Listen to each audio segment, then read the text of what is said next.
Dime. Buenas tardes.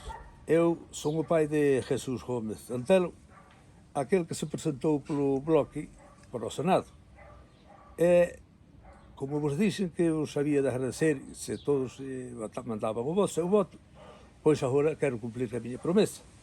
E, por eso, lo agradezo, que son 90.000, pero non chegaron. Ahora, él sempre me dicía a min, me digo todos os días, papá, ti para que estás traballando nas túas vacas, para quen lle quita a nata o leite? Eu agora tamén lle digo a él, porque a Masa Blenda, que traballaron como negros, día e noite, matáronse con moito interés, e agora eu tamén lle digo, vos tamén votás para quen lle quita a lata o leite.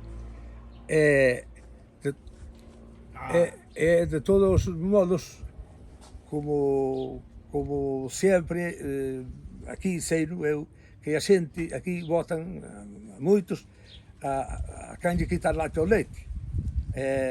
Por eso é que eu agradecería outra vez que estou moi contento porque votaxe, el tamén está contento, me parece, e nada, sigo agradecendo, se outra vez ou se volvo a presentar, polo que sea, eu, como o meu fillo, pois pareceme que é competente tanto ele como a Blenda para resolver esas cousas, aunque eu non entendo de política, pero eu digo o que é o meu fillo, o máis como traballa, máis que idea ten.